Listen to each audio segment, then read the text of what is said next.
the contrarian.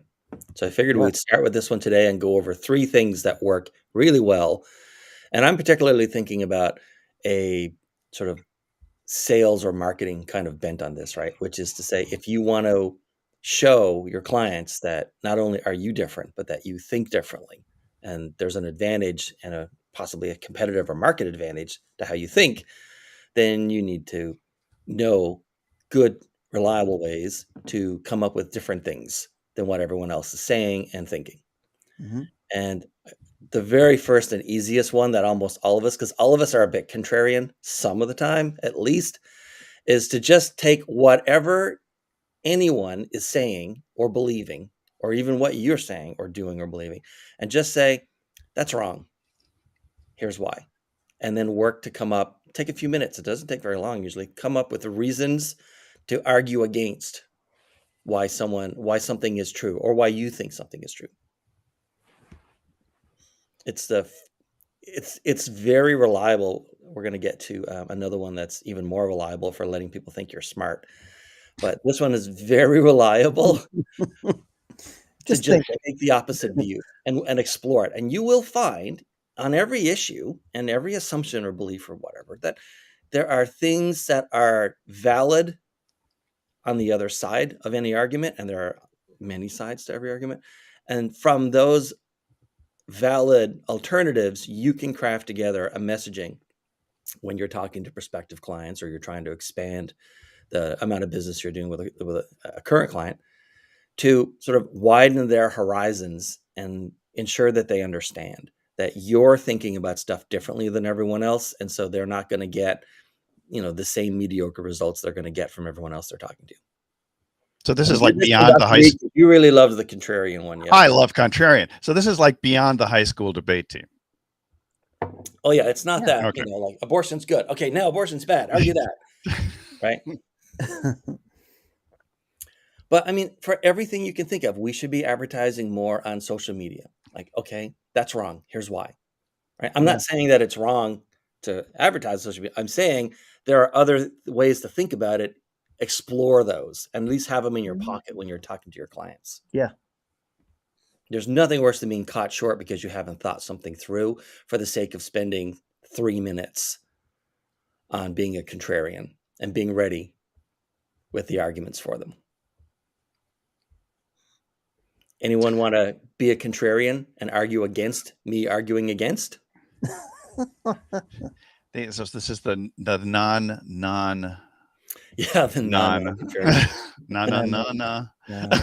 Yes.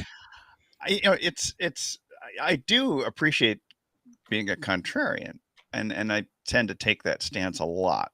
Yeah. Mainly just to shake people up and to create pattern interrupts. Yeah.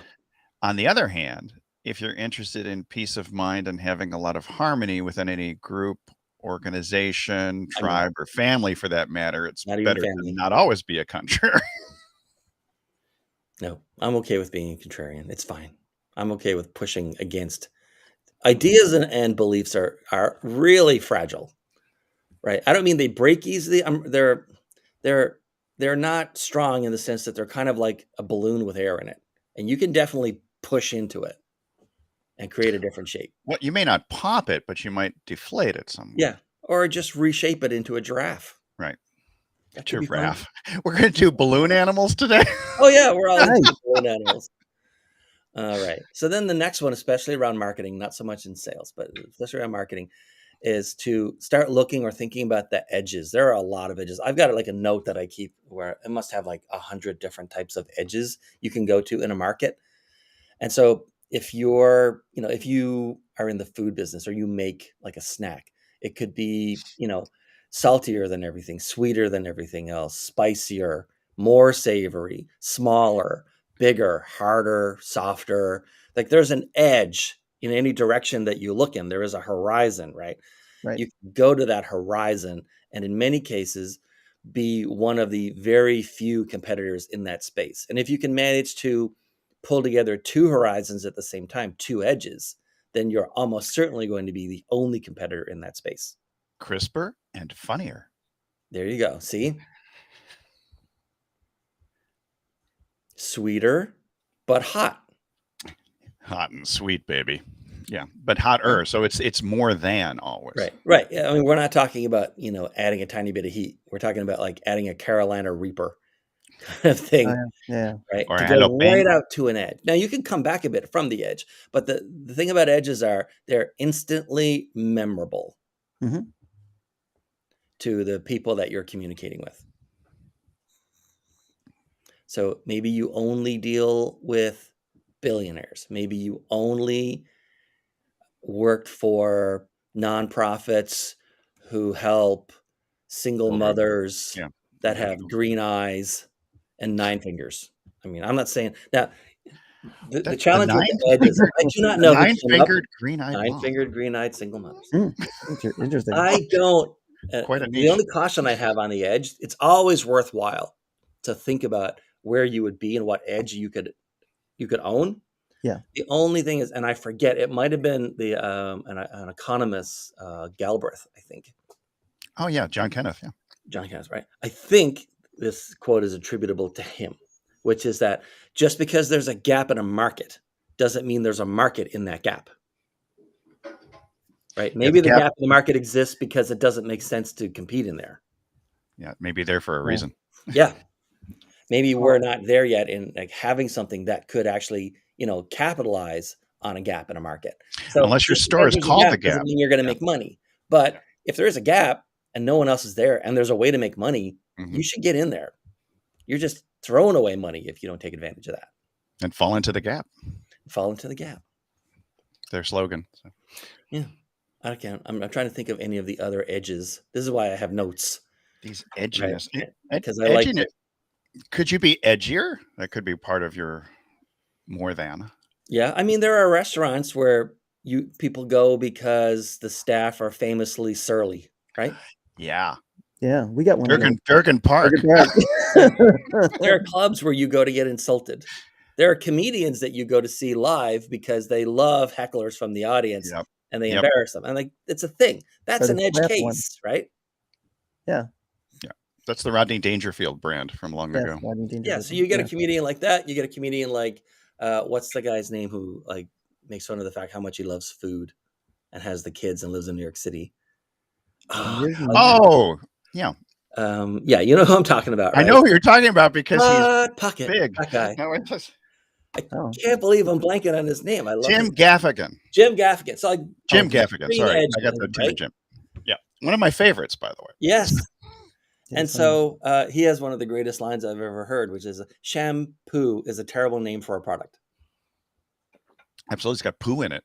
And sham. It's not even real. It's a sham too. Well, shampoo could be in some ways non-poo. So in that case, it might be really good. So I'll be a contrarian to that remark. Sure.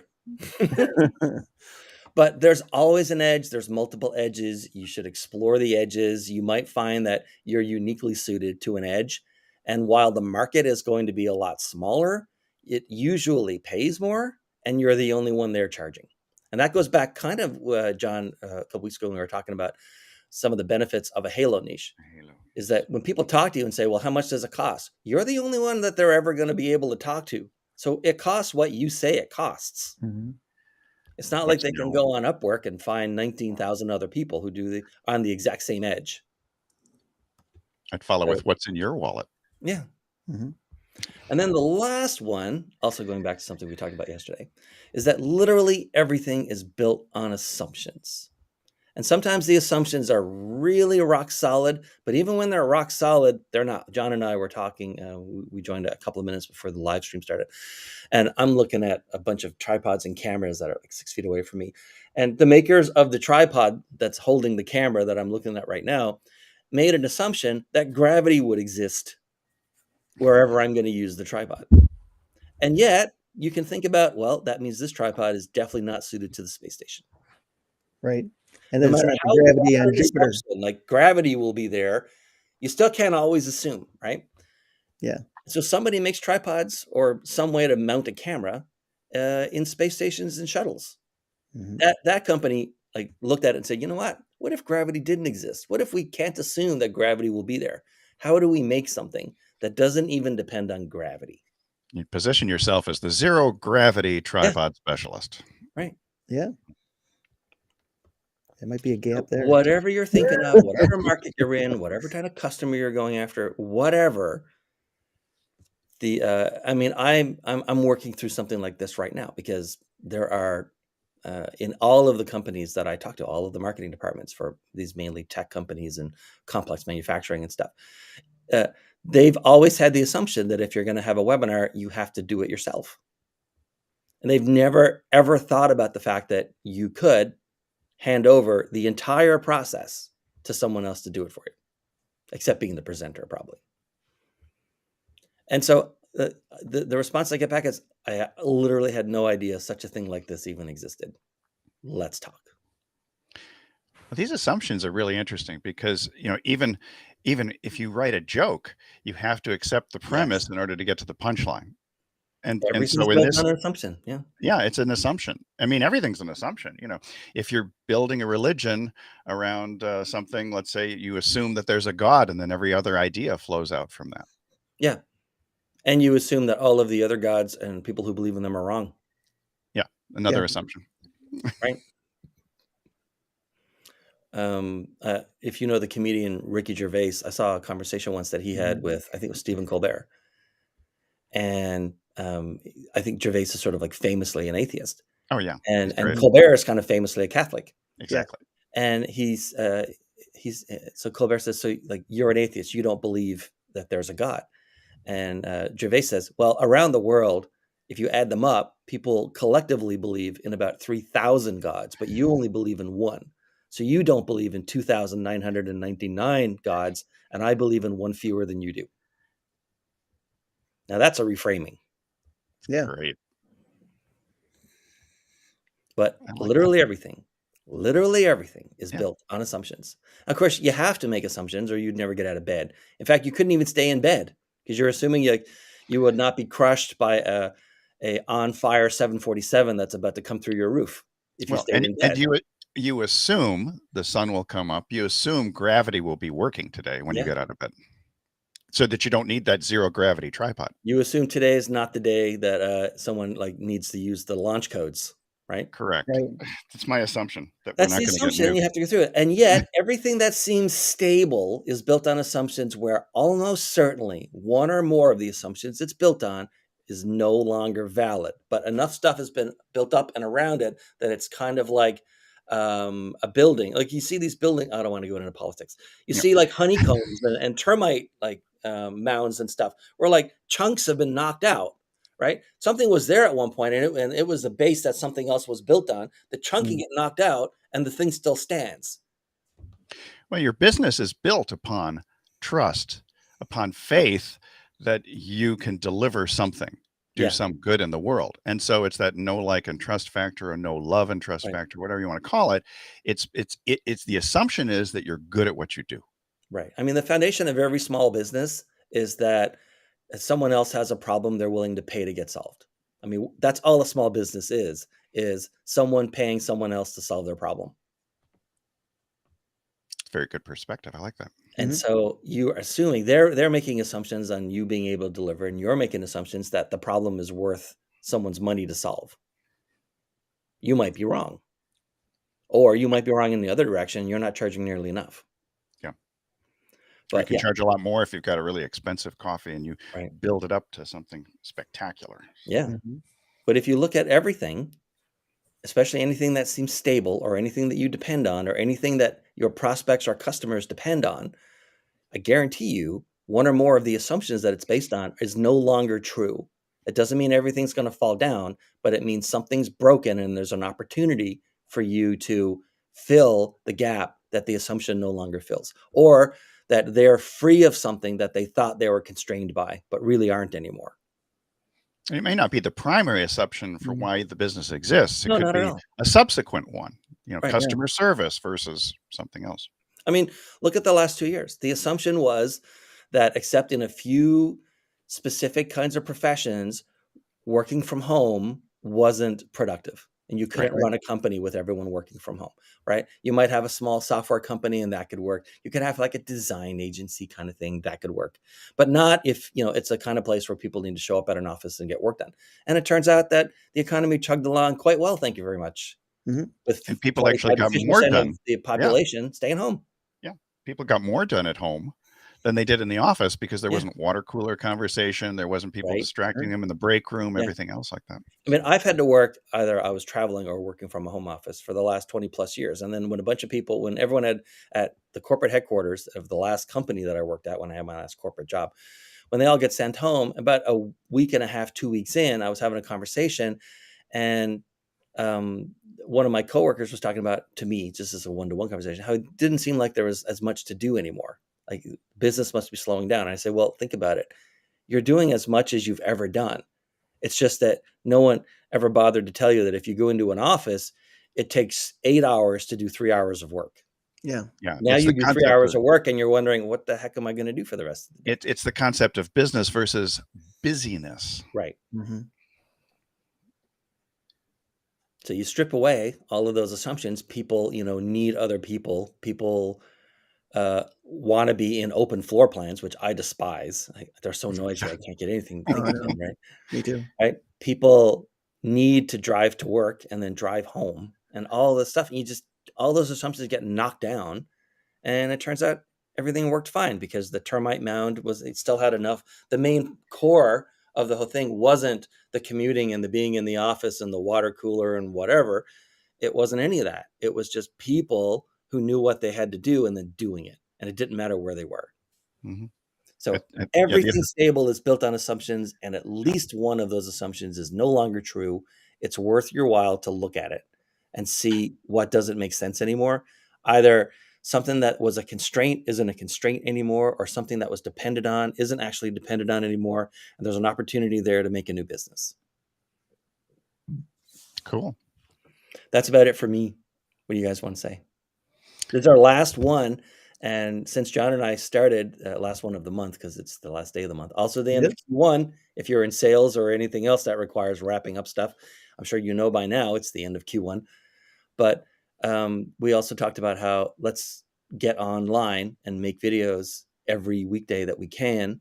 And we made 20 of them in March alone. Cool. We did. From 0 for all of the last many decades. This. 0 to 20 in under 30 days. There you go. Yes. That's very slow for a car, but it's not bad for a bicycle.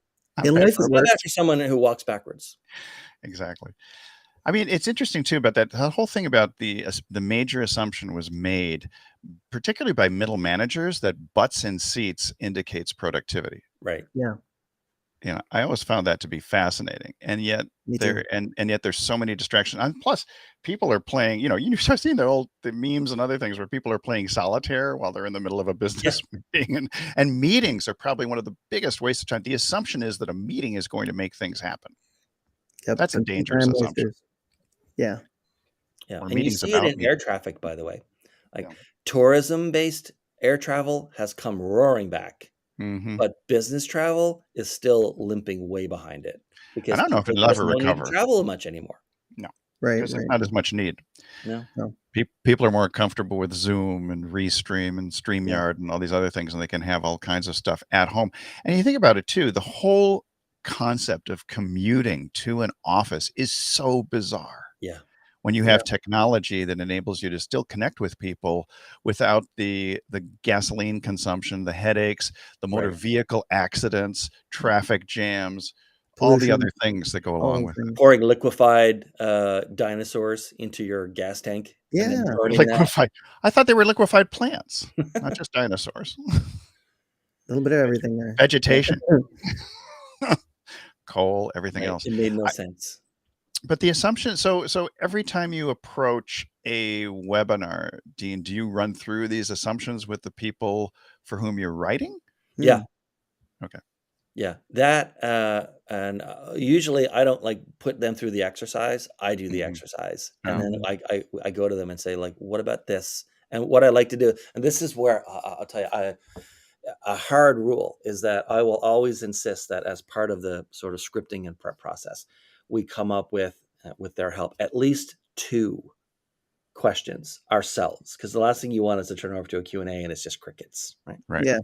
So we always come up with 2 questions that the host can ask, or we can put in the chat, or someone asks, or they just like include it as part of the presentation. I commonly get asked these 2 questions, and I have styles of questions. Let me see if I can find it for you. That's pretty cool. I have 6 styles of questions. Styles of questions, as opposed to the questions themselves, or the Right. style The in which you questions. ask things. Like, Right. if you were a tree, what kind of tree would you be? That's the Barbara Walters question, actually. That's from long ago. Put some Okay, here style they into are. your questions. The So who. the 6 Okay. styles of questions, and actually we run is a little like, no one's going to ever see this, but just in case, we run the second Tuesday of every month. I run with Heather Caven, and usually a long form guest in a 30-minute thing. We have like This Audience Means Business. It's like the monthly show, right? Mhm. And I give the interviewer, I give the guest rather, because I'm the interviewer and so is Heather. I say, here are the 6 questions that we want you to come up with. And they say, you want me to come up with the questions? I say, yeah. There's 6 styles. I'm going to give you 6 styles, and you're going to like turn them into real questions. So the first one, and if in a webinar you absolutely make this one the first one, is the scary question. It's just called the scary question. And here's the scary question. I did a webinar yesterday for a client. It's like number 1, right? And the scary question is a question that if you had time to prep for it, you're okay. But if someone had sandbagged you and surprised you with it, you'd be like, oh crap, what am I going to do? What am I going to say? That's a fantastic question to open a Q&A period with, because there are a couple of major drop-off points for attendance and attention when with a webinar audience. The first drop-off is when you pivot into the Q&A, because most Q&As are just like deserts of mediocre bullshit. And there's a whole other reason for that. One of the days, we talked about the 4 main reasons people register and attend live webinars. There's a whole other set of why people ask the questions that they ask in webinars, and there's various reasons, and most are self-serving and so on. Right. But that drop off, the other drop off, by the way, is when you pivot into your call to action, or what you might unceremoniously call the pitch. Right. You're going to pitch me now and try to sell their stuff. But when you move into the Q&A, a lot of people drop off. And so I always have the very first question, a scary question, because people will like, wow, I can't believe they asked that. I want to know the answer to that. Like the one for yesterday was, they talked about, here's a gigantic competitor of yours and here's their product. Why wouldn't I buy that? Like, you would not want to get surprised by that question if you thought you were in front of a friendly crowd. But people will stop and listen. It's like, yeah, I was kind of thinking that. Like, why would I? This reminds me of my dad. Only insofar as I'm not going to take long on this. What racket was this about? No, not another racket. It was that he was an expert witness testifying in automobile cases in Western New York. And so at one point he talked about feeling this particular muscle, the piriformis muscle, which is in your beneath the gluteus. And so the opposing attorney, the defense attorney, which is really the insurance attorney, asked him something about, Dr. Vogelman. He says, you're saying that you can feel this muscle. Well, not even the orthopedic surgeon who previously testified says, how can you possibly do that? And my dad just smiled sweetly, looked at the jury and said, I'm very good at what I do. There you go. And I always remember that that's just a great thing to remember, that, if you can always come back with, I'm very good at what I do. Yeah. Nobody is like me. I'm unique. So anyway, so what are these other styles? Other styles. The next one, the rest can be done in any order, but I recommend the scary one be done first. Okay. The next one is the expected question with an unexpected answer, which is kind of what you just gave an example of, right? They're going to hit you with something, but you pivot it and make it about something different, right? That's literally pivoting, because you turn to the jury, you avoid the attorney. Right. Yeah. And then the third one is the unexpected question. Now, it can be hard for people to come up with an unexpected question, but and I usually have to help them work through a couple of alternatives for that. But an unexpected question is, okay, well, you race cars for a living. I'll give you a great example. This is like when I was a kid and I watched a show called Nightline with Ted Koppel. Yes, Nightline. He's interviewing a high jumper who has just recently come back into the sport after losing their leg. And sort of the unexpected question is, so is losing a leg an advantage? Like, how could it possibly be an advantage? But it turns out it was. He said, yeah, it's like 11 pounds, 12 pounds of weight I don't have to get. I don't have to, because I always sort of pivot off of one Yeah. leg anyway to jump. Now there's 11 or 12 pounds of other leg I don't have to carry. Which means he can go into the Paralympics, but would disqualify him for the regular Olympics, I Yeah. would imagine. Yeah. That would And the make next one is the expected question with a bridge into a something else answer.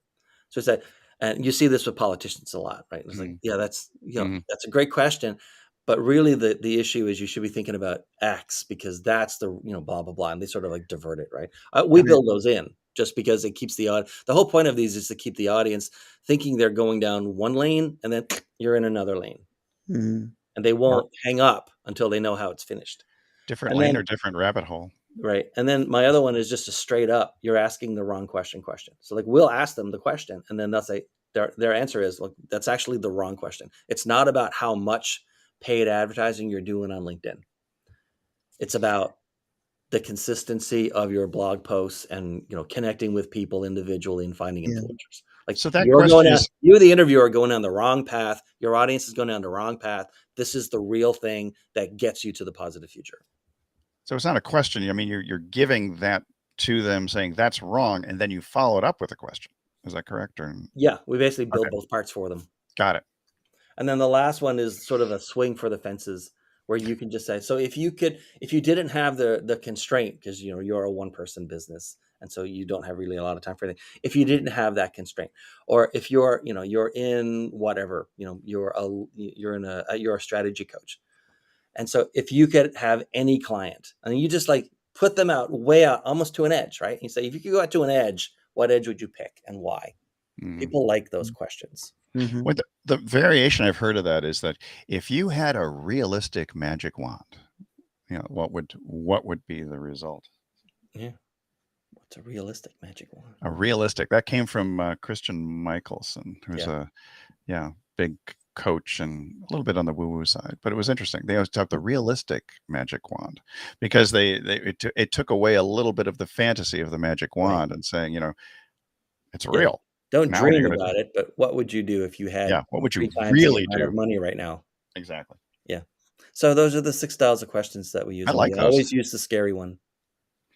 Always use the scary one. It's Freak people always out. the first one because it's the one that'll hook the audience. You only need to hook them for a few minutes into a Q&A period, and nearly all of them will hang out for the rest of the Q&A. So is that hook designed to agitate pain or just to like put them into a state of shock or fright or Because these are live events, Yeah. part of the reason, and it depends on the individual, but anywhere from 10 to 50% of the reason people attend a live event is because something can go horribly wrong. Yeah. It's like Right? It's NASCAR. just human nature to like Yeah. you watch the guy on the tightrope, and part of you is thinking, "Gee, I hope that guy's all right," and the other part's thinking, "How cool would it be if he splattered right onto the concrete down there?" Oh, he's like, ugh. So people love that sort of tension, but they make the tension internally. You're not making it. You're just riding it. You're surfing it. Right. So the scary question surfs the tension that's already Interesting. inside the audience. I like that. It surfs. It's like you're surfing across the conscious and you're kind of stimulating the subconscious Yeah. in terms of danger. Danger, Will Robinson. Yeah, everyone's got like a rubbernecker voyeur kind of mentality to some degree in any live event, and so Yeah. we surf that right Cool. into, because usually how attention works with an audience, if you can sort of pivot them or move them and sort of renew or refresh their attention level, then they're good for another several minutes of hanging out with you. Huh. Interesting. So that's what the scary question does. It resets their attention countdown timer, which everyone has, which is also why the first 5 minutes of a live event or a webinar are so critical. Like I dispense with every part of the housekeeping and agenda. There is no agenda in any of the stuff I write for people. There's no housekeeping section. We do tell them, if you have a question, put it in the chat. We'll get to it. But that's it. That's as much housekeeping as anyone's allowed to do. Yeah, you're not going to tell them to Housekeeping is boring. close your other tabs or browsers, put away your phone. Right. Yeah.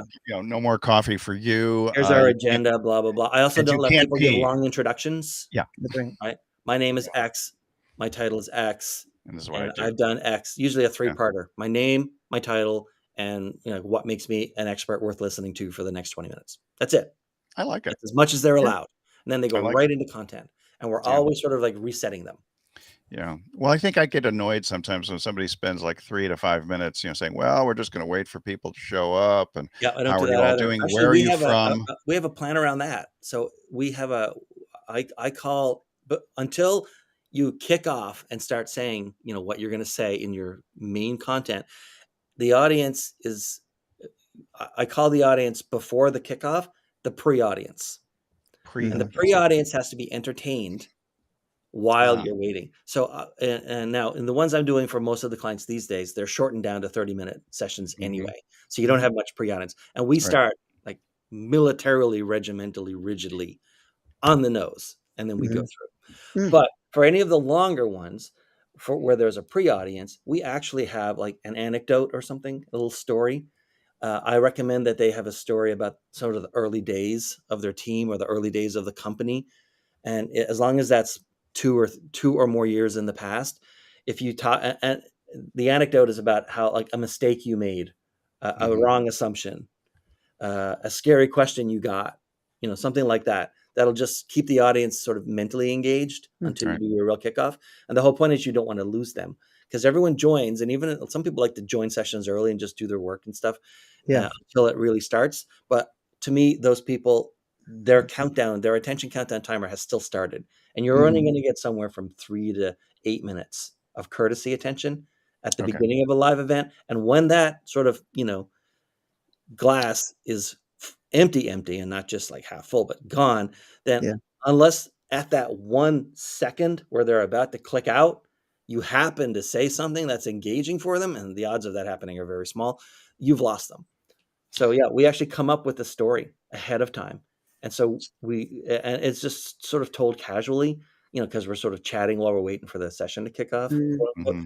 But that's what we're doing. We're like setting up to humanize and create affinity with the client. It's a scripted casual chat. You got it. Every little bit. Great. I don't make webinars for these folks. I orchestrate webinars. Orchestrate, yes. Every second is accounted for, because I'm constantly petrified of losing anyone in the audience. Now, is that a 3-minute or 5-minute? You said up to 8 minutes? That seems like a long time. You get about 8 minutes of courtesy attention at a maximum, and it is a very long time. But those are the people who are always showing up 5 minutes early so that they can just be on, but they're still checking their mail, and they probably got you on mute or themselves on mute or whatever if it's a meeting. Right. So that's the maximum that I've ever really encountered in real life. But normally it's like 3 to 5 minutes. So you have an anecdote or a little story or a little foible. It's like, oh yeah, we totally screwed the pooch on that one early on. We thought it was going to be X, and it turns out the customers wanted this, and we had to turn it around. And boy, we had weekends where we really scrambled, but we finally got that done. But I mean, I wouldn't want to go through that every day, kind of stuff, right? And then it's like, oh yeah, well they're people like us. And if it's at least 2 years in the past or further, people don't associate a failure that long ago with the safety factor of, can I trust these guys to work on my stuff tomorrow? The whole thing is mapped out. It is as precisely done as a movie. Yeah. Anyway, let's get going. We're going over by a lot. A rabbit hole. That's right. It was good. There you go. It was good. It was very good. I love the 6 questions. What's in the chat? Do we have anything in the chat? No, we're good. No, we're good. All good in the hood. Okay. We're good. It's like an ad. All right. Thanks, everyone. Have a good